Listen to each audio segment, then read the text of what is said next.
Kazakh haulers and drivers are facing widespread restrictions in Russia, according to Parliamentary Deputy, I am going to mess this up, Bolatbek Najmetdaluli. Sorry, I'm not Kazakh and I can't read. In a Facebook post, the deputy said that he had received numerous messages from truckers complaining that drivers from Kazakhstan are being added to Russia's register of controlled persons, which complicates their re-entry into the Russian Federation. He explained that the issue stems from changes to Russia's immigration laws that took effect in 2024. Under the new regulations, Kazakh citizens are allowed to stay in Russia for no more than 90 days per year. It's not just Kazakhs, it's everybody in, I believe, the Commonwealth of Independent States, which is the former Soviet Union bloc. It's Kazakhstan is in that. I think Kyrgyzstan is in that now. I think Armenia is as well. And so I'm going to get to Armenia in the next article.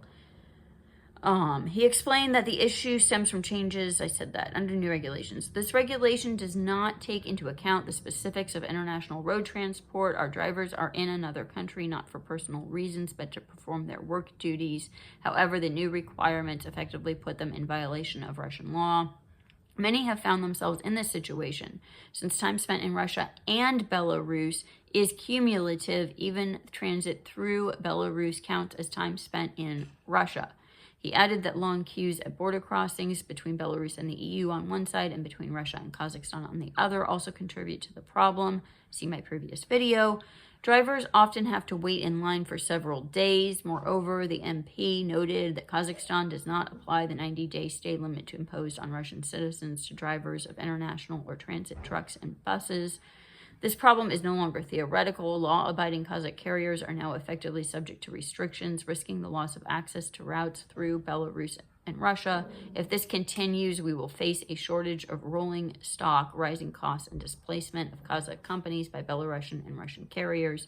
He said he had already submitted appeals to the Kazakh Deputy Prime Minister, who oversees cooperation within the Eurasian Economic Union, as well as the Ministry of Foreign Affairs and the Ministry of Internal Affairs.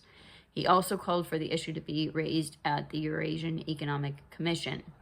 At the end of September, hundreds of trucks were backed up at the Kazakhstan-Russia border with drivers waiting for days, as I said in the previous video. Congestion was attributed to discrepancies between the two countries' regulations.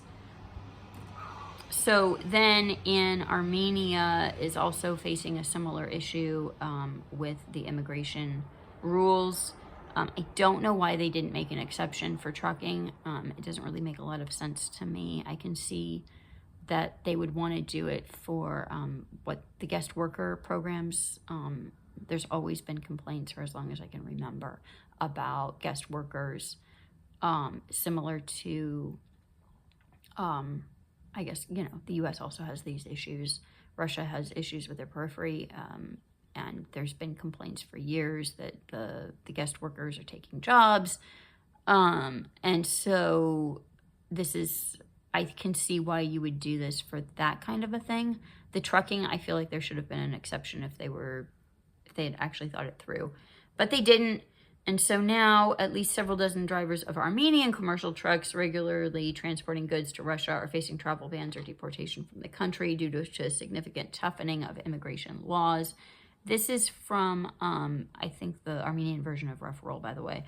Citizens of Armenia and other countries with a visa-free regime with Russia were until recently allowed to stay there for a total of up to 180 days per year, 6 months. Legal amendments enacted by the Russian government last year reduced that period to 90 days. The change has first and foremost affected truck drivers shipping agricultural produce and other goods to Russia, Armenia's #1 export market. Many of them drive to the vast country on a virtually monthly basis and have to spend several days there on each of those trips.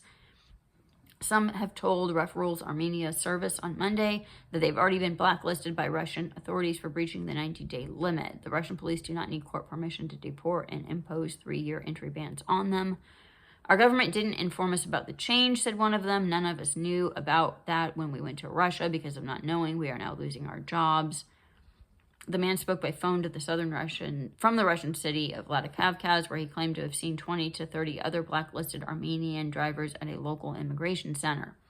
90% of truck drivers have probably used up that limit and been added to the blacklist registry. We don't know if we will be able to drive to Russia again, complained one of his colleagues.